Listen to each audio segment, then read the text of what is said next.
मोहतरम हाजिरिन, আল্লাহ রাব্বুল আলামিন যে আয়াতে কারিমা আপনাদের সামনে তেলাওয়াত করেছি, আয়াতে কারিমার মধ্যে ইরশাদ করেন, ইন্নাল্লাযীনা আমানু ওয়া আমিলুস সালিহাত কানাত লাহুম জান্নাতুল ফিরদাউসি নুজুলা।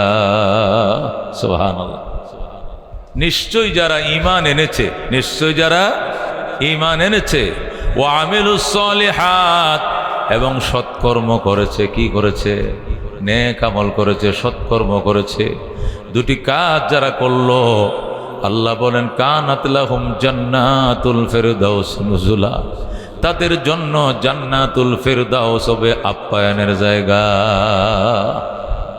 যারা ঈমান এনেছো, সৎকর্ম করেছো, হে আমার বান্দা বান্দি, সাধারণ জায়গা নয়, জান্নাতুল ফেরদাউসে তোমার জন্য আপ্যায়নের মেজবানির জায়গা করছি। যেরকম সুবহানাল্লাহ।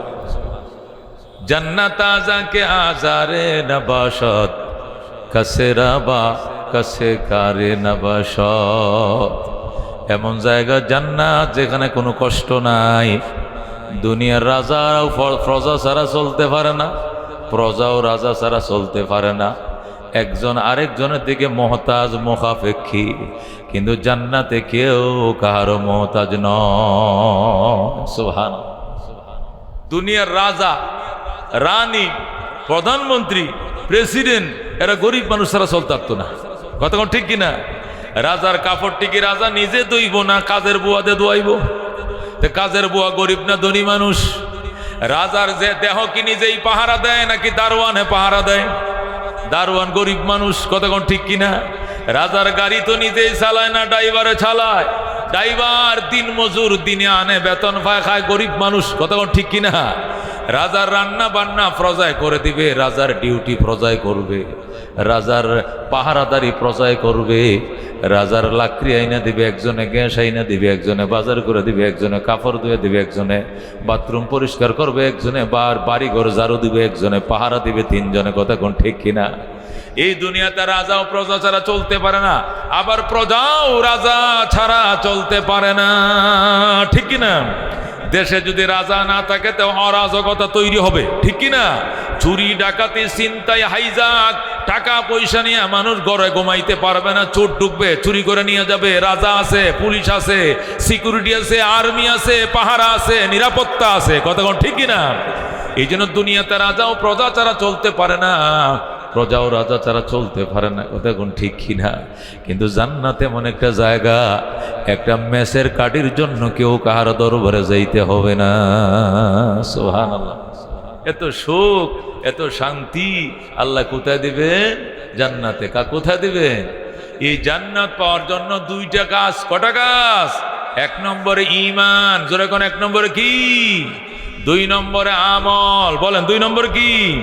এক নম্বরে ঈমান, দুই নম্বরে আমল। নিজের ঈমান নিজেরটা নিজের লগেই রাখতে হবে, নিজের আমল নিজের সাথেই রাখতে হবে। অন্য কাহারও রেফারেন্স দিয়া পার হওয়া যাবে না। ঠিক কিনা? নিজের টাকার কাছে থাকবে, নিজের কাছে থাকবে। আমি যদি বলি আমি ইমানদার নই, আমার আব্বা ইমানদার, আমারে পার করে দেন, জুতা দিয়ে দিব। আমার ইমান নাই, আমার বাপের আছে, আমার বাপের দাদা ভার করে দেন। দুনিয়া পাইছো মিয়া? চেয়ারম্যানের নাম কয়া 60 কাপ চা খাইছে। কয় কাপ? 60 কাপ চা খাইছে। সব চা খায় আর মিছিল করে, আর কয় বিল যত আসে সব চেয়ারম্যানে দিবে। চেয়ারম্যান কো থাকা মাফ করে দেন, বিল আমি দিব না, এগুলো ছেড়ে দেন। সব বিলে ছেড়ে দিছে। একজনে বিল দিছে চেয়ারম্যানে, আর 60 জনে চা খাইছে। এটা দুনিয়াতে চলে। পরকালে নিজের টাকা দেয়া, নিজের আমল দেয়া নিজেকে চা খাইতে হবে। দুনিয়াতে রেফারেন্স চলে, সেখানে রেফারেন্স চলবে না। এক নম্বরে ঈমান নিজেরটা নিজের থাকতে হবে, দুই নম্বরে আমল নিজেরটা নিজে থাকতে হবে। ঈমান আর আমল আছে জান্নাত। যখন আল্লাহু আকবার। যদি কোন হুজুর তাহলে টাকা পয়সা কি লাগবে না, ধন দৌলত কি লাগবে না, গাড়ি কি লাগবে না, জমি কি লাগবে না, হাল চাষ কি করা লাগবে না, মাছ কি ধরা লাগবে না, ফসল কি করা লাগবে না? ওগুলো লাগবে, এগুলো লাগবে। ধনী না হতে পারলেও জীবনযাপন করার জন্য যতটুকু অর্থবিত্তের দরকার এটা থাকতে হবে। কতক্ষণ ঠিক কিনা? আবার দ্বন্দ্বলত বেশি হইলেও কোনো অসুবিধা নাই, ধনের হক আদায় করলে কোটি টাকা হইলেও কোনো সমস্যা নেই। আল্লাহর ওলিরা, অনেক আল্লাহর ওলিরা গরিবও ছিলেন, অনেক আল্লাহর ওলিরা ধনীও ছিলেন। কতক্ষণ ঠিক কিনা? একজন আল্লাহর ওলি হযরত শেখ সাদি রহমতুল্লাহ, শেখ মসলিহউদ্দিন সিরাজি রহমতুল্লাহ আলাই, যাকে আমরা শেখ সাদি নামে চিনি, কথা কোন ঠিক না? অত্যন্ত গরিব মানুষ, পৃথিবী বিখ্যাত একজন বুজুর্গ, একজন সাইয়াহা করুন, একজন বড় আলেম, তাম দুনিয়া তিনি সফর করছেন, যেরকম সুবহানাল্লাহ। কিন্তু গড়ের এই বেড়া ভাঙ্গা ছিল, এই দিক দিয়ে কুত্তা ঢুকতো, ওই দিক দিয়ে বাইরে, গরিব মানুষ। হ্যাঁ, এক সময় এক টানা 30 বছর সফর করছে। কয় বছর? 30 বছর সফর করছে হযরত শেখ সাদি রহমতুল্লাহ আলাইহি। বিয়ে করে যে বাড়িতে গেছিল, 15 বছর পরে আরেকবার বাড়িতে এসে। কয় বছর পরে? এমনি দিনের জন্য ভ্রমণ করে। আল্লাহ বলছেন সিরু ফিল আরদে, পৃথিবীতে ভ্রমণ করো। উনিও ভ্রমণের জন্য বেরোছে। আর এদিক দিয়া বউয়ের সাথে যে প্রথম দেখা হয়েছিল, এই গর্ভেতে বাচ্চা হয়েছে, মেয়ে হয়েছে, এখন মা আর মেয়েও বড় হয়ে গেছে, বিয়ার কাছাকাছি সময় হয়েছে, বাপ দেখা নেই কোনোদিন, বাপের দেখা নাই। তো মেয়ে জিজ্ঞেস করে, মা আমাকে আব্বাই কই? আমার কি বাপ নাই? আছে তো। কোথা আব্বাই কোথায়? এই যে বাইরে ছিল 2011 সালে, আজ এই 25 সাল, উনি খালি আইতেই আছে, আইতে আর আহে না। বাইচে আছে না মারা গেছে? কয় সম্ভবত বেঁচে আছে, তবে ফোন আর মোবাইলের যুগ তো ছিল না, জানা নাই বাইচা থাকতে পারে। এখন কয়তো মা তুমি আর আমি কি দিয়া চলবো দুনিয়াতে বলো? মা টুফি বানায় দেয়। কি বানায় দেয়? কাপড় দিয়া মা কি করে? টুফি বানায় দেয়। আর মেয়ে যায়া মসজিদের সামনে মুসল্লিরা যখন বাইর হয়, এক কোনা দিয়া হেজাব টেজাব পরে দাঁড়া থেকে, আর কয় একটা টুপি কিনে 8 আনা, 2টা 1 টাকা, 3টা 1.5 টাকা। এই মা বানায় দেয়, মেয়ে বিক্রি করে, এই টাকা দিয়া শেখ সাদির সংসার চলে, যেরকম সুবহানাল্লাহ। অথচ পৃথিবী বিখ্যাত একজন বুজুর্গ এবং আলেম এবং সফরকারী এবং বড় বুজুর্গ এবং ওয়াইজ, তার অবস্থা এই। শেখ সাদি রহমতুল্লাহ আলাই দীর্ঘদিন সফর করে এসে মসজিদে নামাজটা পড়ছে, মহল্লার পইরা পরে দেখে যে একটা মেয়ে, টুফি নেন গো বাবারা, টুফি নেন, আমি গরিবের মেয়ে, আমার বাবা নাই, কোথায় যে গেছে কোনো সংবাদ পাই না, টুফি নেন, আমার একটু চলার ব্যবস্থা করেন। শেখ সাদি রহমতুল্লাহ মাথার টুফিটা বাইর করে দেখায়, হায় এটা ময়লা তো একবার কালা হয়েছে, এটা তো 15 বছর আগে টুফি একটা কিনছিল, এই একটাই আছে মাথার। পরে কয় আহারে আমারও তো টুফিটা ময়লা হয়েছে। মহিলারে কয় মা দে আমার 3টা টুপি দে। মহিলার কাছে যায়, মহিলা কয়টা টুপি দিছে? 3টা টুপি নিছে। 3টা টুপি নিয়া মেয়েটার দিকে তাকায়, কয় জিরে কার ঘরের মাইয়া তুই এত সুন্দরী? সুবহানাল্লাহ, তোর বাপ তো বড় সুন্দর আছিল। কয় শুনছি মায়ের কাছে বাবা সুন্দর ছিল, কিন্তু এই জীবনে বাবা কারে কয় দেখি নাই। আল্লাহু আকবার, নিজের বাবার কাছে বলতেছে। শেখ সাদি রহমতুল্লাহ আলাই মেয়েটার প্রশংসা করে আর টুপির দাম জিগায়। আয়কে রোয়ত, হে মহিলা, দেখতে তোমার চেহারা মিশলে তুরে সমরে কন্দ, ইব চন্দ ইব চন্দ ইব চন্দ। আয়কে রোয়ত মিশলে দূর রে সমরে কন্দ, ইব চন্দ ইব চন্দ ইব চান। হে মেয়ে, দেখতে তোমার চেহারাটা সমরকন্দের মূর্তির মতো ছকছক করতেছে, এত সুন্দরী মেয়ে। বলো মা এই টুপি কত? এই টুপি কত? এই টুপি কত? কটা টুপি? একটা কবিতার প্রথম অংশ দিয়া মেয়েটার প্রশংসা করছে, দ্বিতীয় অংশ দিয়া টুপির দাম জিগায়। টুপির দাম জিগায়। আইকে রোয়ত মিশলে দুর্রে সমরে কন্দ, ইব চন্দ ইব চন্দ ইব চন্দ। মহিলা কয় লোক তো দেখা যায় পণ্ডিত, কবিতার আকারে জিনিসের দাম জিগায়, আবার মাঝখান দিয়ে আমার ফার্মও দিছে, আমার প্রশংসা করছে। আমি চেহারা বলে সমরকন্দের দেশের মুক্তার মতো জলজল করতেছে। এই টুপি কত? ওই টুপি কত? ওই টুপি কত? একদিক দিয়ে করছে আমার প্রশংসা, আরেক দিক দিয়ে টুপির দাম জিগায়। এমনি জিগাইলে তো হে মে এটা কত এটা কত না জিগাইয়া কবিতা, আমারে তো চেনে না, আমিও শেখ সাদির মাইয়া, আমিও কবিতা দিয়ে উত্তর দিব। যেরকম আল্লাহু আকবার।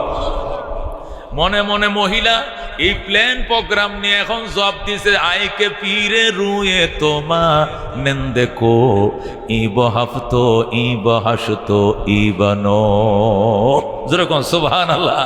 আইকে পীরে রুয়ে তোমা নেন্দে কো, ইব হাফতো ইব হাসতো ইবানো। ওরে পীরে মানে বুড়া, হে চাচা, হে জেডা, হে মুরব্বী, দেখতে তোমার চেহারাটা পাহাড়ের মতো, এই দিক দিয়ে উঁচু হয়েছে, এই দিক দিয়ে উঁচু হয়েছে। বুড়া মানুষ কেমন হয়? 3 মাত্রা হয় কিনা? 3 মাত্রা পাহাড়ের ঠিলার মতো। এই দিক দিয়ে ঠিলা বাইর হয়েছে, এই দিক দিয়ে শেখ সাদির বয়স তখন 90। কত বছর? 90 বছর। 30 বছর শুধু সফর করে আইছে। এই জন্য মহিলা কয়, আমারে কইছ সমরকন্দের মূর্তির মতো সুন্দরীটা সত্য, তোমার যে প্রশংসা করছে এইটাও তো সত্য। আয়কে পীরে রোয়ে তো মানেন দেখো, ই বহাফ তো ই বাহাস তো ই বানো। ও চাচাম, আপনার চেহারা দেখতে পাহাড়ের মতো, এই টুপি 60 টাকা, এই টুপি 8 টাকা, এই টুপি 9 টাকা। বলেন সুবহানাল্লাহ। তুমি যেরকম দাম জিজ্ঞাসা করছো আমার প্রশংসা করে, আমিও পণ্যের মূল্য বলে দিছি তোমার প্রশংসা করে। যেরকম সুবহানাল্লাহ। এর দ্বারা কি বুঝলেন? শেখ সাদি রহমতুল্লাহ আলাইহি ডাক দেয়া কয়, মা তোমার বাবার কি নাম? কোথায় তোমার বাড়ি? কম যাইতো না। আমার বাবা শুনছি আমার মায়ের মুখে, আমার মায়ের সাথে বিয়ে হওয়ার পর যে বাড়ির তুন বাইরে হইছে, আইজো আমার বাবা বাড়িতে ফিরে না। আল্লাহু আকবার। মেয়েটারে কত চলো তাহলে তোমারে নিয়ে তুমগো বাড়িতে যাই। আপনার বাড়ি যদি আপনি চিনেন খুঁজে বাইর করেন, আমি টুপি সব কয়টা বিক্রি হওয়ার পর আমি আসতেছি সন্ধ্যার আগে। যেরকম আল্লাহু আকবার। শেখ সাদি রহমতুল্লাহ নতুন টুপিটা মাথায় দিয়া বাড়িতে গেছে। যাওয়ার পর আসসালামু আলাইকুম ইয়া আহলাদ্দার, ও বাড়িওয়ালা সালাম গ্রহণ করেন। আনা মুসলিউদ্দিন সাদিয়া সিরাজি জিতু মিনাস সাফারিত তাবিল, লম্বা ভ্রমণ থেকে এসেছি। দরজাটা খুলেন, খুলে দেখেন আমারে চিনেন কিনা। যেরকম আল্লাহু আকবার। মহিলা টাস করিয়া দরজাটা খুইলা স্বামীরে চিনছে। চিনার পরে কয়, স্বামী চিনেছি আপনাকে, কথা সত্য, কিন্তু টুপিটা কই পাইছেন আপনি? এই টুপিটা তো আমার হাতের বানানো টুপি। তোমার হাতের বানানো টুপি? তোমার হাতের বানানো টুপি আমার কাছে কেমনে আইব? আমার মাইয়ারা ফাটাইছি টুপি বেচার লাইগা। আমার মেয়ে টুপি বেচবে কেন? কই গেছিলা যে 30 বছর আগে খবর লইছনি সংসার চলে কেমনে? আমি রাত্রে টুপি বানাই, দিনের বেলা আমার মাইয়া টুপি বিক্রি করে, আর এই পয়সা দিয়ে সংসার চালাই। শেখ সাদি এক দৌড় দিছে যাইয়া মেয়েটাকে মসজিদ থেকে কুলে করে নিয়া বাড়িতে আইসা গেছে। আল্লাহু আকবার। দুস্থ এই ছিল শেখ সাদির জীবন। গরিব মানুষ। আরবের জজিরায় আরব থেকে একদল লোক শেখ সাদির বাড়ি দেখতে আইছে। আরবের একটা কাফেলা, ব্যবসায়ী কাফেলা সৌদি আরব থেকে আইছে শেখ সাদির বাড়ি। বিশ্বকবি ফারস্য কবির বাড়িটা কয়তলা দেখতে হবে না জানি, পাথর দে মার্বেল দে বানাইছে। আয়া দেখ কলা পাতার বেড়া। কি দেখে? আয়া দেখে শেখ সাদির বাড়ি ইরানে, কলা পাতার বেড়া। কিরে এটা শেখ সাদির বাড়ি কেমনে হয়? বাড়ির বাহির থেকে বলতেছে, সাদিয়া সিরাজিয়া নামাস বসাস চুদিদম খানায় তো দরখোশা খাসাজ, সাদিয়া সিরাজিয়া নামাস বসাস চুদিদম খানায় তো দরখোশা খাসাদ। হে মুলকে সিরাজে সাদি, শুধু জীবনে দুনিয়াতে নামে কামাইছ, কাম তো করতে পারলা না, ভাঙ্গা ঘরে থাকো। বলেন আল্লাহু আকবার। যেই বলছে নামাজ বসাস, সাথে সাথে সাদির মাইয়াটা ঘরের ভিতর থেকে জব দে, আঙ্কেল একটু দাঁড়ান, উত্তরটা লয়া যান, উত্তরটা লয়া যান। যেরকম সুবহানাল্লাহ। আঙ্কেল, আমার বাবারে আপনি তিরস্কার করলেন। সাদিয়া সিরাজিয়া নামাত বসাস ছু দিদাম খানায় তো দরখোশা খাসাত। ও মুলকে সিরাজে সাদি বেডা, তাহলে নামেই কামাইছো, দুটো পয়সা তো জীবনে কামাইতার না, বাঙ্গা বেড়ার ঘরে থাকো। শুনেন, মেয়েটা বলতেছে, শুনেন আমি শেখ সাদির মাইয়া, আমার বাবাই নাই। বাবাই থাকলে উত্তরটা আমার বাবাই দিত, আমার বাবা নাই, আমি মেয়ে হিসেবে দিয়ে দিই। শুনেন, কাফেলা রফতান্দ মাহাম মিরাবেম, কাফেলা রফতান্দ মাহাম মিরাবেম, আসবরায় চান্দে রুজা ই বসাস। কাফেলা চলে যায়, মুসাফিররা কোথাও বেড়াইতে গেলেন, যেরকম ঘরবাড়ি বানায় নাম, শুধু রাত্রে যাপনের জন্য তাবু গাইরা থাকে, সকালে আবার চলে যায়। আমরা দুনিয়াতে মুসাফির, কয়েকদিনের জন্য ভাঙ্গা ঘরটায় যথেষ্ট, আমরা এখানে থাকব না। আল্লাহু আকবার। শেখ সাদির মাইয়া যখন এই জবাব দিছে, আরব বণিকদের চোখ কপালে উঠে গেছে, দেখছো যেমন বাবা এমন মাইয়া, একবার বাম হাতে দিছে থাপ্পড়টা বাম গালে। আল্লাহু আকবার। কাফেলা রফতান্দ মাহাম মিরাবেম, কাফেলা রফতান্দে মাহাম মিরাবেম, আজবরায়ে ছন্দে রুজা ই বসাস। এই জন্য দোস্ত, আমাদের বুজুর্গরা এরকম গরিবও ছিল, আবার কিছু বুজুর্গরা ধনীও ছিল। এই জন্য দনও অসুবিধা নাই, গরিব অসুবিধা নাই, তবে সুবিধার জিনিস হলো ঈমান এবং আমল। কথা কোন ঠিক কিনা? শেখ উবাইদুল্লাহ আহরার রহমতুল্লাহ আলাইহি বিখ্যাত আল্লাহর ওলি ছিলেন, বুজুর্গ ছিলেন, কিন্তু লোকটা আবার শৌখিন ছিল, টাকা পয়সাও ছিল। তো উবাইদুল্লাহ আহরারের কাছে মাওলানা আব্দুর রহমান জামি রহমতুল্লাহ আলাইহি মুরিদ হওয়ার জন্য গেছে। আব্দুর রহমান জামি রহমতুল্লাহ আলাইহি যখন উবাইদুল্লাহ আহরারের কাছে মুরিদ হওয়ার জন্য গেছে, লোকদেরকে জিজ্ঞাসা করে করে পীর সাহেব হুজুরের বাড়িতে গেছে, যা দেখে হুজুরের বাড়ি দুতলা, কয়তলা, আবার সুন্দর করে মার্বেল দিয়ে পাথর দিয়ে গেট লাগানো, নকশিওয়ালা গেট, সুন্দর গেট। এখন আব্দুর রহমান জামি রহমতুল্লাহ আলাইহি কয় না, আশা করে আইছিলাম মুরিদ হইতাম, এই লোকের কাছে মুরিদ হবো না, এই লোক তো দুনিয়াদার। এই লোক কিদার? দুনিয়াদার। না হইলে এত সুন্দর করে বাড়ির গেট লাগাইছে, কারণটা কি? হ্যাঁ, মুরিদ হইতাম না। হে রাগ করিয়া মুরিদ হইতো না, নিয়ত করে যাইয়া করছে কি, ওই কলম বাইর করছে একটা, ব্যাগের থেকে কলম একটা বাইর করে গেটের মধ্যে বড় করে লেখছে, বড় করে গেটের মধ্যে লেখছে। হ্যাঁ, আল্লাহু আকবার। বড় করে গেটের মধ্যে কি, গেটের মধ্যে যে লেখছে, লেখাটার অর্থ হলো এই, হ্যাঁ, আল্লাহু আকবার।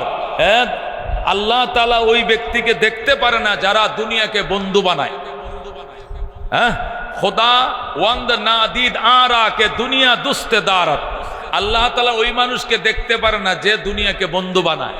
এইটা করছে কি, আব্দুর রহমান জামি গেটের মধ্যে লেখা রাখছে। রেখে যাইয়া পরে মুরিদ তৈতো না, এই বাড়িতে ঢুকে নাই, হুজুরের জায়গায় না, পাশে মসজিদ আছে, মসজিদে বইরিস।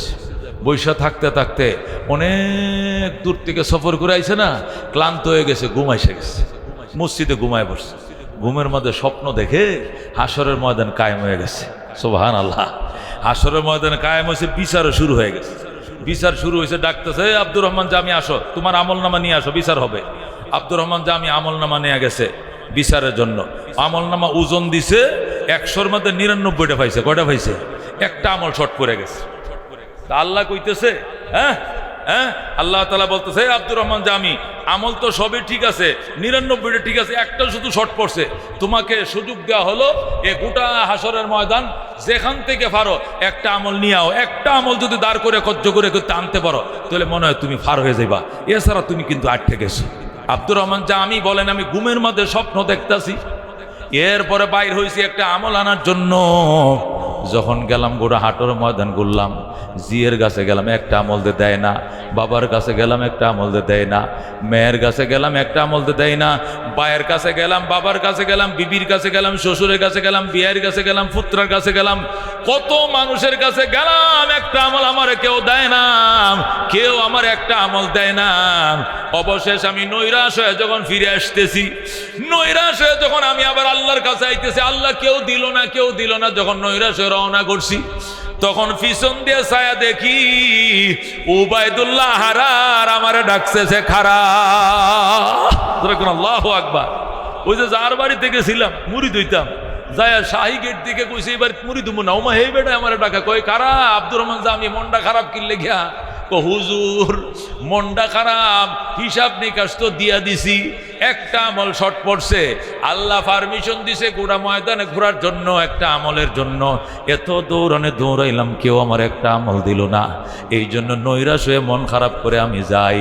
আল্লাহু আকবার। সাথে সাথে উবাইদুল্লাহ আহরার কয়, আয়, তোরে তোর আপনজন কেউ তোরে আমল দেয় নাই, আমি তোরে একটা নয় বরং 2টা আমল দিয়া তোরে সাহায্য করলাম। আল্লাহু আকবার। আব্দুর রহমান জামি বল, আমি দিশা হয়ে গেলাম, আমি কালকে কি করছি আর আজকে কি হইল। হুজুরের শাহী গেট দেখে আমার ধারণা খারাপ করছি, আর বলছি দুনিয়াদার, এ দুনিয়াদার ফিরের কাছে আমি মুরিদ হব না। আর আজকে কি হয়, আল্লাহু আকবার। নামর্দা আকাশ কে দুনিয়া দুস্তে দারাদ, নামর্দা আকাশ কে দুনিয়া দুস্তে দারাদ। আমি লেখে তুই আইছি, ওই লোকটা মানুষের বাচ্চাই না, যে দুনিয়াকে বন্ধু বানাইটা মানুষে মানুষই না, এটা কুত্তা। তালে বোহা কেলাব, আল্লাহ বলছেন দুনিয়া যারা খুঁজে এরা হলো কুকুর, এরা মানুষ না, এরা কুকুর।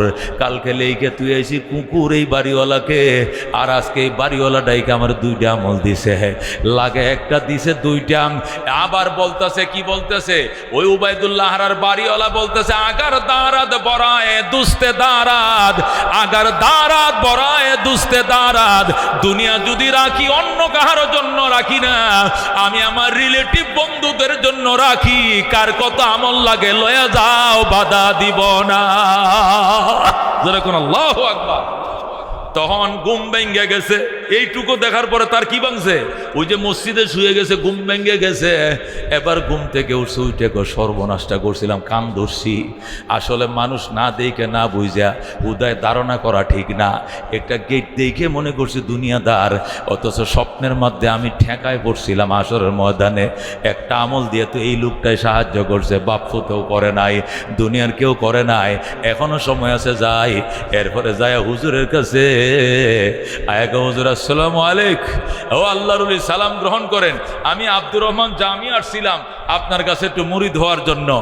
আপনার কাছে আব্দুর রহমান জামি আসছিলাম। হুজুর কইতেছে, আগার দারাত বরায়ে দুস্তে দারাত। আমি দুনিয়াদার, দুনিয়া যদি রাখি এটা আল্লাহর জন্যই রাখি, হেল্পের জন্যই রাখি, আমার জন্য নয়। এই লোকটা পায় পরে হুজুর আমি কি কইছি, কি লিখছি, আপনি কেমনে জানেন? কই সব আমি জানি। তুই আমারে বইলে দেখে কি মন্তব্য করছস, আমার গেইডে কি লেখছো সেটা আমি দেখতেও যাই না, কিন্তু আমি শুয়ে শুয়ে সব দেখছি। এ স্বপ্ন যুগে কি ঘটনা ঘটছে আর কি হয়েছে এইটিও আমি জানি। শেষ পর্যন্ত ঘুমুত্তু নুটে তুই আমার কাছে আবার আইসস মুড়ি দেওয়ার জন্য, এইটাও জানে। শোন, না দেখে না জুই না মন্তব্য করতে না। সাহাবায়ে কেরাম ধনী ছিলেন, আবু বকর ধনী ছিলেন, ওমর ধনী ছিলেন, উসমান তো শিল্পপতি ছিলেন, আব্দুর রহমান আওফ রাদিয়াল্লাহু তাআলা শিল্পপতি ছিলেন। কেউ দিছে 10 টাকা, কেউ দিছে 50 টাকা। উসমানে গনি বলছে 10 টাকা, 10,000 টাকা নয়, লাগবো কয় টাকা কোন, যা লাগবে আমি উসমান তাই দিব। জোরে কোন সুবহানাল্লাহ। এই জন্য দোস্ত, আমি যে কথাটা বলতে, দুনিয়া এটা পরকালের কোনো মাপকাঠি নয়। পরকালের ভালো মানুষ হওয়ার মাপকাঠি হলো ঈমান। জোরে কোন কি? পরকালে ভালো মানুষ হওয়ার মাপকাঠি কি? ঈমান। ইন্নাল্লাযীনা আমানু ওয়া আমিলুস সালিহাত কানাত লাহুম জান্নাতুল ফিরদাউসি নুজুলা। নিশ্চয় যারা নেক আমল করেছে, ঈমান এনেছে এবং সৎকর্ম করেছে, জান্নাতুল ফিরদাউস হবে তার আপ্যায়নের জায়গা। জোরে কোন সুবহানাল্লাহ। 1 নম্বরে কি লাগবে? জোরে কোন 1 নম্বর কি লাগবে? 2 নম্বরে কি লাগবে? আমল। কথা কোন ঠিক কিনা? এখানে কোনো রেফারেন্স লাগবে না। নিজের ঈমান নিয়ে নিজে দাঁড়াইবা, সোজা জান্নাতে যাইবা। ঈমান নাই, লাইন থেকে ঘাড়ে ধরে বের করে দেওয়া হবে। ঠিক কিনা? এই মুসলমান, ইব্রাহিম আলাইহিস সালাম যখন লাখো মানুষকে সুপারিশ করে ঈমানদারকে জান্নাতে নেবে, ইব্রাহিমের বাবা আজরও লাইনে দাঁড়াবে। কথা ঠিক কিনা? ফেরেশতারা কন্যা তারাই, ভাই বুড়িয়া তুই এসেছিস কি লিগা? কাইছি আমার ভূতে হাজার হাজার মানুষ সুপারিশ করে জান্নাতে নেয়, আমি তো এর বাপ লাগে আজর, আমার ছেলে ইব্রাহিম। আল্লাহু আকবার। ফেরেশতারা বলবে, তোমার ছেলে যাদেরকে সুপারিশ করে জান্নাতে নেয় এরা ঈমানদার মুমিন, তুমি তো বেঈমান, বেঈমানের জন্য এই লাইনে দাঁড়ানো হারাম। ঘাড় ধরে বের করে দিবে। আল্লাহু আকবার। এরপরে আজর কাঁদতে থাকবে, ইব্রাহিম দৌড়ায় বলবে, আব্বা কান্দো কেন? কয় ফেরেশতারা আমারে গাড়ো ধরে বের করে দেয়, জিরা ফিরা। ইব্রাহিম বলবে, গাড়ে ধরে তো বের করবোই, ওই দিন আমারও তো তুমি গাড়ো ধরে বের করে দিয়েছিলা, তখন নমরুদ আমার আগুনে ফালায়, তুমি বাবা আমার রক্ষা করার জন্য আসো নাই। বাবা তুমি চলে যাও, তোমার ব্যাপারে আমি সুপারিশ করতে পারবো না। আমি ইব্রাহিম আল্লাহর খলিল হইতে পারি, আমি ঈমানদার পাপীদের জন্য সুপারিশ করব, বেঈমানের জন্য জান্নাত হারাম, সুপারিশ চলবে না। অনেক কান্নাকাটি করবে। আল্লাহ দরবারে ইব্রাহিম যায় বলবে, আল্লাহ দেখেন তো দয়া করে মাফ করা যায় কিনা। আল্লাহ বলবেন না তো বেঈমান, এটা শুয়োর, এটা কুত্তা, এটা বিড়াল, এটার উপরে কোনো মায়া নাই। ইব্রাহিম বলবেন আমার তো বাপ লাগে, আমার তো কলজা ছিঁড়ে যায়, জন্মদাতা বাবা। আল্লাহ বলবেন মায়া যেন না তাকে ব্যবস্থা করতেছি, তুমি উপরের দিকে তাকাও। ইব্রাহিম উপরের দিকে তাকাইবে, হঠাৎ করে দেখবে নিচের দিকে তাকায় দেখবে ইব্রাহিম নাই, গুইসাপ হয়ে গেছে, মরা গুইসাপ, দুর্গন্ধ ছড়াইতেছে। ইব্রাহিম নাকে মুখে চাপ দেয়া ধরে ফেরেশতারা এই গুই হাঁপটা সরা, গুল্লে সরা, গুল্লে সরা। সরাইতে দেরি করলে ইব্রাহিম নিজের হাতে আগুনে ফেলে দিবে। আল্লাহ বলবেন ইব্রাহিম রে, এতক্ষণ বাবার জন্য কানলা আর এখন নিজের হাতে আগুনে ফালাইয়া দিলা। ইব্রাহিম বলবে বাবারে ফালাই না, আমি গুইসাপটারে ফালাইছি। আল্লাহ বলবেন এটা গুইসাপ না, এইটাই বেঈমানের অরিজিনাল চেহারা। আল্লাহু আকবার। এ দোস্ত, এই জন্য বেঈমান কোনো মানুষের কাতারে পড়ে না, কথা ঠিক কিনা? বেঈমান এটা কোনো মানুষই না। দেখতে দেখা যায় মানুষ, গরবা সুরত আদমি ইনসাবুদে আহমদ বো জেহলে হাম এক সাবুদে। আকৃতিতে মানুষ যদি মানুষ হইতো তাহলে আবু জেহেল আর নবী একই মানের মানুষ হইতো। অথচ নবী জান্নাতের সরদার আর আবু জেহেল হলো জাহান্নামের গারা, কতক্ষণ ঠিক কিনা? এই লোকটাও কুরাইশের, এই লোকটাও কুরাইশের, এই লোকের বাড়িও মক্কা, এই লোকের বাড়িও মক্কা, এই লোক যে বংশের, এই একই বংশের, এই লোকও শিক্ষিত, আবু জেহেলও শিক্ষিত, কিন্তু একজন জান্নাতের দুলা আরেকজন জাহান্নামের তলা। কারণটা কি? এই লোকের ইমান আছে, ইমানের ডিফু, মোমেনের খনি, আর উনি বেঈমানের লিডার, কথা কোন ঠিক কিনা? তাহলে বোঝা গেল মানুষ মানুষ হয় আমল দিয়া, মানুষ মানুষ হয় ইমান দিয়া, হাত পাও দিয়া কোনদিন মানুষ মানুষ হয় না, কতক্ষণ ঠিক কিনা? এই জন্য ইমান লাগবে দোস্ত। আল্লাহ নবী সাল্লাল্লাহু আলাইহি ওয়াসাল্লাম হযরত ফাতেমাকে বলছেন, ফাতেমা ইয়া ফাতেমাতা আনকিজি নাফসাকা মিনান নার। ফাতেমা রে, আমার কলিজার টুকরা জি, জাহান্নাম থেকে নিজেরে বাঁচাইও মা, জাহান্নাম থেকে নিজেরে বাঁচাইলা। উগনি মিনাল্লাহি শাইআ, আমি নবী তোমাকে আমার আল্লাহর আযাব থেকে বাঁচাইতে পারবো না। নবী তার জিরে কয়, এ ফাতেমা আনকিজি নাফসাকা মিনান নার। ফাতেমা রে, নিজের জীবনকে জাহান্নাম থেকে বাঁচাও, ইমান আনো, ইমান আনছো, আমল বাড়াও, আমল বাড়াও। হযরতে ফাতেমা রাদিয়াল্লাহু তাআলা আনহা, আল্লাহু আকবার, এত আমলদারি ছিলেন। টানা মাসের পর মাস রোজা রাখতেন, সাদাকা করতেন। সারাদিন রোজা রাখার পরে ইফতার নিয়ে বইছে এক মুঠ, আবার মিসকিন আইছে, আইসা আমাকে দেন আতিনা তো আমান, আমার এক লোকমা খাবার দেন।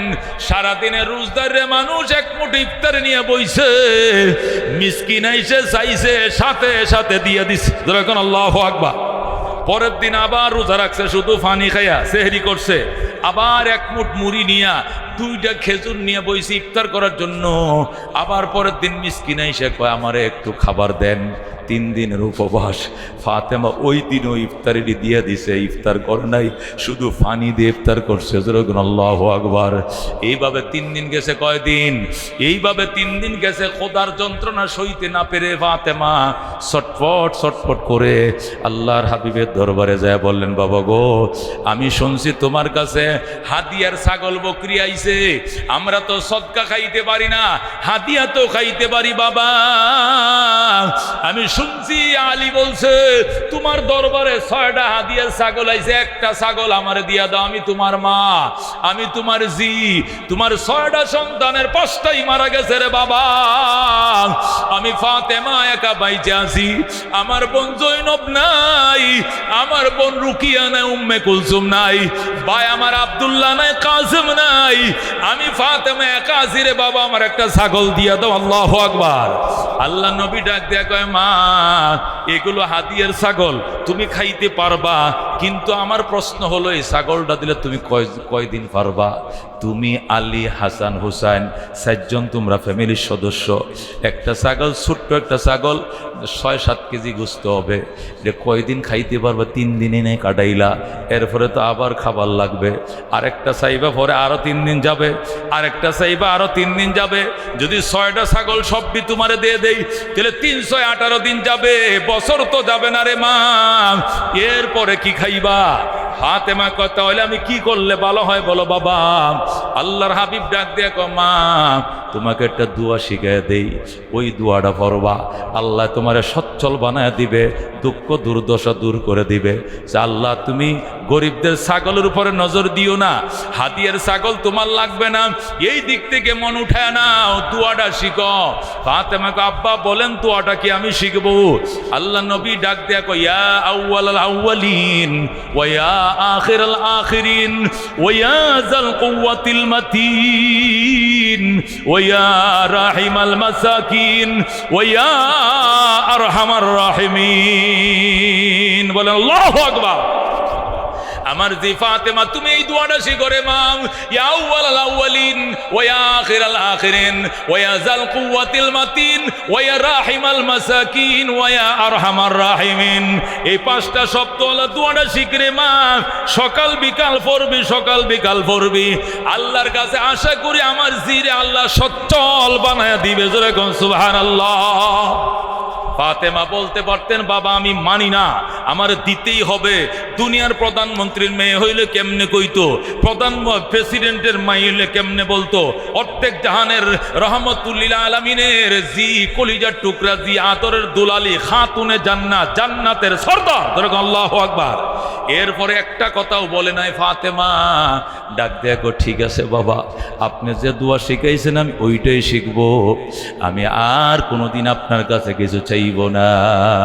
আল্লাহু আকবার। রহমতুল্লিল আলামিন সাল্লাল্লাহু আলাইহি সাল্লামের ইন্তেকালের টাইমে ফাতেমা কান্না শুরু করছে, বাবা আমার মা চলে গেছে, আমার দুইটা ভাই চলে গেছে, আমার তিনটা বোন চলে গেছে, বাবা একমাত্র তুমি বাবাই ছিলে রে, আজকে তুমিও বুঝি চলে যাও। এই বলে ফাতেমা কান্না শুরু করছে। আল্লাহ নবী ডাক দেয়া কয় মা এদিকে আসো। এইভাবে কান্দো কেন? কয় তোমার বিরহ বেদনা আমি কান্দি, তুমি চলে যাইবা বাবা। নবী ডাক দেয়া কয় মা এদিকে আয়। আজকে কি বার? কয় সোমবার। আজ কি বার? সোমবার। কয় তারিখ? রবিউল আউয়ালের 12 তারিখ। মা রবিউল আউয়াল, রবিউল সানি, জমাদাল উলা, জমাদাল উখরা, রজব, শাবান, রমজান। রমজান মাসে হবে 6 মাস। কয় মাস? মা আজ থেকে গণম, আজ থেকে গইনা গইনা 6টা মাস পারি দিবে। 6 মাসের মাথায় তোমার সঙ্গে তোমার বাবার দেখা হয়ে যাবে। এই 6টা মাস কষ্ট করে থাকো মা। যখন বলছে 6টা মাস কষ্ট করে থাকো, হযরতে ফাতেমা মুস্কি আইসা দিছে, আব্বা জান আলহামদুলিল্লাহ 6টা মাস আমি এতিম, দুনিয়াতে থাকা কোনো ব্যাপার নয়। 6 মাসের মাথায় আমার বাবার সঙ্গে দেখা হয়ে যাবে। হযরতে ফাতেমা যখন 6 নম্বর মাস আইছে, 6ষ্ঠ মাস যেটা শেষ মাস গুণ্য রাখছে, শেষ মাস যখন আসছে হযরতে ফাতেমা শুধু রোজা রাখে, রোজা। গোটা শাবান মাস রোজা রাখছে। রোজা রাখতে রাখতে রমজান মাস আসছে। রমজান মাসে তো তিনিও রোজা রাখে, আলীও রোজা রাখে। এখন তো রোজা ওয়াজিব হয়ে গেছে। হযরতে ফাতেমা রাদিয়াল্লাহু তাআলা আনহা ও দুস্থ রোজা রাখে, শেরে খুদা আলীও রোজা রাখে। এই রাত্রিবেলায় নবী স্বপ্ন দেখায়, মারে আজকে একটু তাড়াতাড়ি উঠা যাও, উঠে বেশি করে পাক শাক করো, নিজের স্বামী সহ একটু ভালো করে সেহরি খাও রে মা। আগামীকালকার ইফতার তোমার বাবার সঙ্গে জান্নাতের দস্তরখানে হবে। শেষ সেহরি করো মা। আজকে সেহরি হবে তোমার স্বামীর সাথে মদিনায়, আর ইফতার হবে তোমার বাবার সাথে জান্নাতে। যেরকম আল্লাহু আকবার। ফাতেমা লাফতে ঘুম থেকে উঠে গেছে। কি দেখলাম, কি দেখলাম? আমার বাবাই দেখাইছে। বাবার আকৃতি শয়তান কোনোদিন নকল করতে পারে না, এটা শয়তানে দেখায় না, বাবাই দেখাইছে। আল্লাহু আকবার। অতর ফাতেমা রান্না বান্না করছে, ওযু করছে, তাহাজ্জুদ করছে, স্বামীর উঠাইছে। স্বামীর উঠায় একসাথে সেহরি খাইছে পেট ভরে। স্বপ্নের কথা স্বামীরে বলে নাই। যদি স্বপ্নের কথা বলে, স্বামী এক লোকমা খাবার খাবে না। স্বামীর হলে পেট ভরে খাইয়াম। এরপরে বলতেছে, স্বামী গো আপনি যান মসজিদে যায় নামাজ পড়েন, আমি ঘরে করে নামাজ পড়তেছি, অন্যদিন তো ইশরাক করে মসজিদ থেকে আসেন, আজকে একটু তাড়াতাড়ি আইসে যান, কথা আছে। আল্লাহু আকবার। হযরত আলী রোজার মাস সেহরি খায়া মসজিদে গেছে, নামাজ হয়ে যাবে 4:20, কথা ঠিক কিনা? শেরে খোদা আলী গেছে মসজিদে। এ মো বন্ধু, ফজর পড়ার জন্য আলী নিজের জায়নামাজ, ফাতেমা নিজের জায়নামাজে নামাজ পড়ে আলী গেছে মসজিদে। হযরত আলী রাদিয়াল্লাহু তাআলা আনহু বলে, ফজর পড়ে ঘরে আসছি, আইসা দেখে ফাতেমা জায়নামাজে নাই। অন্যদিন ফাতেমা ফজর পড়ে ইশরাক পর্যন্ত, বেলা ওঠা পর্যন্ত জায়নামাজে থাকে। বেলা ওঠার পরে ইশরাক পড়ার পর এরপরে রান্না বান্না শুরু করে।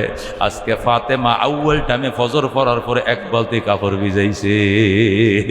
হাসান হুসেনের যত কাপড়, আলীর যত কাপড়, নিজের যত কাপড়, সব কাপড় ভিজাইছে। ঘরে যত আটা আছিল সব আটা দিয়ে খামির বানাইছে। বেশি করে রুটি বানাবো আমার সন্তানদের জন্য, বেশি করে কাপড়টি ধুয়ে যাবো রে, আগামীকালকে হাসান হুসেন মা পাইতো না। আল্লাহু আকবার। হযরতে ফাতেমা রাদিয়াল্লাহু তাআলা আনহা এক বালতি কাপড় ভিজাইলেন, এতগুলো আটা দিয়ে খামির বানাইলেন। শেরে খোদা আলী ফজর পরে আইসা থেকে ফাতেমা কাম করতেছে। কিরে ফাতেমা, জীবনেও তো তোমার কোনোদিন দেখি নাই, ইশরাকের আগে তুমি জায়নামাজ ছাড়ো না, আজকে তুমি এত সকালে জায়নামাজ ছাড়ছো, এতগুলো কাপড় কি জন্য দাও? দয়ালই গো স্বামী আমার, মায়ের দোয়া কাপড় আর সন্তান পাবে না। দয়ালই গো স্বামী আমার, বিবির দোয়া কাপড় আর পাইবা না। আলী ডাক দেয়া, কি হইছে ফাতেমা আমারে বলো, এতগুলো আটা ভিজাইছো, রোজার দিন এত রুটি কে খাবে? তুমিও সেহরি খাইছো, আমি খাইছি। হাসান হুসেন ছোট মানুষ, 2টা খেজুর খাইলে দিন পার হয়ে যায়, এই কয়েক কেজি আটা কেন গুলাইছো তুমি? ফাতেমা ডাক দেখো, স্বামী গো আমার, বেশি করে রুটি বানায়া যায়, আমার আদরের দুলাল হাসান হুসেন এরা মায়ের হাতের বানানো রুটি আর পাবে না। আল্লাহু আকবার। আলী ডাক দিয়া, ফাতেমা কি হইছে তুমি কও, বাবার সঙ্গে তোমার কত হইছে নি? কয় হইছে। কখন? কয় সেহরি খাওয়ার আগেই হইছে। আল্লাহু আকবার। কি বলছে আব্বা জান? বাবায় বলেছেন রহমতুল্লিল আলামিন বলছেন, মাম আলীর সাথে সে সেহরি খাইয়া লও, ইফতার কিন্তু বাবার সঙ্গে জান্নাতের দস্তরখানের মাঝে হবে। আমি ইফতারি লই আমার জিয়ের জন্য বইসা রইছি। আল্লাহু আকবার। হযরতে ফাতেমা যখন এই কথা বলছে, আলী ফাতেমার গলায় ধরে কান্দে, ফাতেমা ওরে খাতুনে জান্নাত, ওরে নবীজির কলিজার টুকরা, জি এই জীবনে পেটটা ভরে একদিন তোরে খাওয়াইতে পারি নাই রে ফাতেমা, একটা দিন পেট ভরে খাওয়াইতে পারি নাই রে ফাতেমা, আল্লাহর হস্তে তুমি আমারে মাফ করে দাও। ফাতেমা ডাক দেখো, স্বামী গো আমার, আল্লাহর হাবিব বলেছেন স্ত্রী স্বামীর পায়ের নিচে তার জান্নাত, আমি তোমার খেদমত করতে পারি নাই, তুমি আমারে মাফ করে দাও। স্বামী একটা বলতেছে কাঁদতেছে, স্ত্রী আরেকটা বলতেছে কাঁদতেছে। ইতিমধ্যে হাসান হুসেনের ঘুম ভাঙ্গা যায়। ডাক দেখো, মাম জীবনেও বাবার সাথে তর্ক করতে শুনি নাই, এই জীবনে কোনোদিন বাবার সাথে উচ্চবাচ্য করতে শুনি না, আজকে কি নিয়ে ঝগড়া লাগছো মা? ফাতেমা 2টা খেজুর দিয়া কয়, বাবা যাম তোর নানার সঙ্গে রওজায় কথা ক, তোর বাবার সঙ্গে আমি পার্সোনাল কথা কইতেছি, তোরা শুনতে পারবি না। আল্লাহু আকবার। হাসান হুসেন খেজুর নিয়ে দৌড় দিছে, নানার কাছে যায়, নানার কাছে ডেলি যায়, যাইয়া রওজার কিনারে বইসা রওজার সাথে কান্ডা লাগায় নানার সাথে কথা কয়, আর নানা রওজার ভিতর থেকে নাতিদের সঙ্গে কথার উত্তর দেয়। আল্লাহু আকবার। হায়াতুন নবী, জিন্দা নবী কবরে রওজায় জিন্দা। আল্লাহু আকবার। আল্লাহর হাবিব সেখান থেকে নাতিদেরকে বলতেছে, হাসান তোমরা এখানে কেন আসছো? আম্মায় পাঠাইছে। কেন? তোমার সঙ্গে কথা বলার জন্য। নবী ডাক দেয়, হাসান শিগগির যা, হুসাইন রে জলদি যা, মার চেহারা থেকে তাকায়া তাক, থাক, আগামীকাল থেকে আর মার চেহারা দেখতে পাইবা না। আল্লাহু আকবার। আল্লাহর হাবিব যখন দৌড় দিতে বলছে, হাসান হোসেন দৌড়ে আসছে, আম্মু আমার নানা ভাই বলছে আগামীকালকে থেকে নাকি তুমি থাকবা না মা। আমার নানা কি কইল? হযরত আলী কো বাবা আর বলিস না, কলিজা ছিটে যায়, কলিজা ছিঁড়ে যায়, তোর মা নাকি বিদায় লয়ে পালাইছে, তোর নানার সাথে কথা হয়ে গেছে। আল্লাহু আকবার। হযরত শের খোদা আলী ফাতেমার কাছে মাপ চায়, ফাতেমা আলীর কাছে মাপ চায়। আল্লাহু আকবার। ফাতেমা ডাক দেয়া কো, স্বামী গো আমার, তোমার কাছে আমার অনুরোধ, আমার হাসান হোসেনকে তুমি দেখশুন করে রাইখো, আদর করিও গো স্বামী আমার। আর আমার মৃত্যুর সংবাদ মদিনায় কাউকে দিতে হবে না, মদিনায় সংবাদ দেওয়া দরকার না। আমি মেয়ে মানুষ, গরুয়া মানুষ নিয়ে জানাজা পড়ায়, ঘরের মানুষ নিয়ে জানাজা পড়ায়ও, অন্যদেরকে জানাইতে হবে না গো স্বামী। তুমি ইমামতি করিও, মদিনার সবাইকে এলান করার দরকার নাই। কারণ কি ফাতেমা, তুমি নবীজির কলিজার টুকরাজি, তুমি খাতুনে জান্নাত, তোমার মৃত্যুর সংবাদ শুনলে লাখো মানুষ জানাজায় শরীক হবে, কেন গো আমি জানাবো না? শের খোদা আলী প্রশ্ন করলে ফাতেমা কয়, শোনো, জীবনে আমার ছায়াটাও কেউ দেখে নাই, আমার শরীর কেউ দেখে নাই, আমার চুল কেউ দেখে নাই, আমার ছায়াটাও কেউ দেখে নাই। আজকে আমি মারা গেলে গোসল করাইয়া কাফন ছড়াইয়া যখন খাটুল্লার উপরে আমার শুয়াইবা, দূরের থেকে মানুষ লাশটা দেখবে, চোখ মুখটা যদি খুইলা নাও দেখাও, কাফনের কাপড়ের উপর দিয়া দেইগাম, অনুমান করবে ফাতেমার জীবনে দেখি নাই। ফাতেমা অনুমান এতটুক লম্বা, এতটুক মোটা, আমার শরীরটা নিয়ে যদি এই কল্পনাও করে, এটাকেও আমি পর্দা লঙ্ঘন মনে করি। যখন আল্লাহু আকবার। সুতরাং আমার জীবনে যারা দেখে নাই, আমার মরণে আমার লাশ যেন কেউ না দেখে, গুফনে আমার দাফন করিও, তুমি নিজে ইমামতি করে রাইখো। হাসান হুসেনকে দেখো, আমি বাবার সাথে গেলাম, তোমাদের জন্য আমার দোয়া। যখন আল্লাহু আকবার। এই বলে হযরতে ফাতেমা আলী থেকে বিদায় নিলেন। নিজের বান্ধবী হযরত আবু বকরের মেয়ে হযরতে আসমাকে বললেন, আসমা তুই আমার বান্ধবী, তুই নীরবে আসবে, আর কেউ যেন না জানে। আসমা আসছে, হযরতে ফাতেমা ডাক দেখো, আসমা লুবান জ্বালা আমার ঘরে। লুবান মানে এক ধরনের কি, ওই যে আমগো দেশে হালদুপ জ্বালান, হালদুপ, এটা তো হালদুপ, ওটা হালদুপ না, সুগন্ধি একটা আরবরা জ্বালায়। ওই লুবান সুগন্ধি ময়টা জ্বালাইলে ধোঁয়া উঠে আর পুরা গণমুখরিত সুগ্রাণ হয়। হযরত আসমাকে বলল, ও আবু বকরের মেয়ে আসমা, আমার বান্ধবী আমার ঘরে সুগন্ধি জ্বালাও, দরজা আটকায় দাও, আমি এখন আল্লাহর সঙ্গে নীরবে কথা বলবো। আমি যখন কথা বন্ধ হয়ে যাবে, তখন তুমি আসমা আমারে গোসল করায়াম, আমার পরনের কাপড় দিয়াম, আমার পরনের কাপড় দিয়া কাফন চড়া দিও। আলী জানাজা পড়ে রাত্রি দাফন করবে, দিন করিও না, কারণ আমি ইফতার তো জান্নাতে যায় করব। আল্লাহু আকবার। এ দোস্ত, যেই কথা সেই কাজ। হযরতে ফাতেমা রাদিয়াল্লাহু তাআলা আনহা নিজেই সুন্দর করে গোসল করলেন, সাদা শাড়ি পরলেন, ফ্রেশ হলেন, ঘরে ঢুকলেন, ঘর ঝাড়ু দিলেন, পরিষ্কার করলেন, সুগন্ধি ছড়াইলেন। আসমাকে বললেন, আস্তে করে দরজাটা বাহির দিয়ে লাগায় দাও, পাশেই থাইকো, মৃত্যুর পরে আইসা আমারে গোসল করায় দিও। আলীরে বইল, রাত্রি জানাজা পড়ায় দেওয়ার জন্য রে, দিনের অপেক্ষা কইরো না, আমার বাবা ইন্তজার করতেছে। তখন আল্লাহু আকবার। এইভাবে হযরতে ফাতেমা চলে গেলেন। দোস্ত, আল্লাহর হাবিব সাল্লাল্লাহু আলাইহি সাল্লামের কলিজার টুকরাজি, কোন দুনিয়াতে আসো বাজান? আল্লাহ রাব্বুল আলামিনের বন্ধু বলছেন, ওয়া ফাতেমাতু সাইয়্যিদাতু নিসাই আহলিল জান্নাহ, আমার ফাতেমা জান্নাতের রমণীদের সর্দার হবে, আমার ফাতেমা জান্নাতের সমস্ত নারীদের সর্দার হবে। তখন আল্লাহু আকবার। উনিও কিন্তু চলে গেছেন, রেফারেন্স নিয়ে গেছেন ঈমান। কতক্ষণ ঠিক কিনা? আল্লাহ হাবিব বলেন, লাউ আন্নাম ফাতেমাতা বিনতা মুহাম্মাদিন সারাকাত লাকাতাতু ইয়াদাহা। আজকে আমি মুসলিম শরীফের মধ্যে 2য় খণ্ড 87 পৃষ্ঠার মধ্যে পড়াইছি এই হাদিসটি। আল্লাহ নবী বলেন, লাউ আন্না ফাতেমাতা বিনতা মুহাম্মাদিন সারাকাত, আমার জি ফাতেমা বিনতে মুহাম্মদ যদি চুরি করে লাকাতাতু ইয়াদাহাম, আমি তার হাতও কাটবো। ইসলামের বিধান কাহারও বেলায় কোনো ছাড় নাই। ঈমান ফাতেমার লাগবে, ঈমান আসিয়ার লাগবে, ঈমান আয়েশার লাগবে, ঈমান হযরতে হাওয়ার লাগবে, হযরতে খাদিজার লাগবে, আমল লাগবে। ঈমান আমল ছাড়া পার হওয়া যাবে না। কথা কোন ঠিক কিনা? এই জন্য আল্লাহ বলছেন ইন্নাল্লাযীনা আমানু ওয়া আমিলুস সালিহাত, নিশ্চয় যারা ঈমান এনেছে সৎকর্ম করেছে, কানাত লাহুম জান্নাতুল ফিরদাউসি নুজুলা, এদের জন্য জান্নাতুল ফেরদাউস হবে আপ্যায়নের জায়গা। জোরে কোন সুবহানাল্লাহ। এই নবী নন্দিনী ফাতেমা, ফাতেমাতুজ জাহরা রাদিয়াল্লাহু তাআলা আনহা, নারীদের কেউ উনার আগে জান্নাতে ঢুকতে পারবে না। উনি নবীর ফ্যামিলি মেম্বারের 5 জনের একজন ছিল। কয়জন? নবী বলেন আমি নবীর ফ্যামিলি মেম্বারের প্রথম। 2 নম্বর আলী, 3 নম্বর ফাতেমা, 4 নম্বর হাসান, 5 নম্বর হুসাইন। নবী, আলী, ফাতেমা, হাসান, হুসাইন। কয়জন? কয়জন? এই 5টা নাম নিয়ে নবী বলছেন উলাইকা আহলু বাইতি, এরা আমার ফ্যামিলি মেম্বার, এরা আমার ফ্যামিলি মেম্বার। হযরতে মুহাম্মদুর রাসূলুল্লাহ সাল্লাল্লাহু আলাইহি ওয়াসাল্লামের ফ্যামিলি মেম্বার এই 5 জন।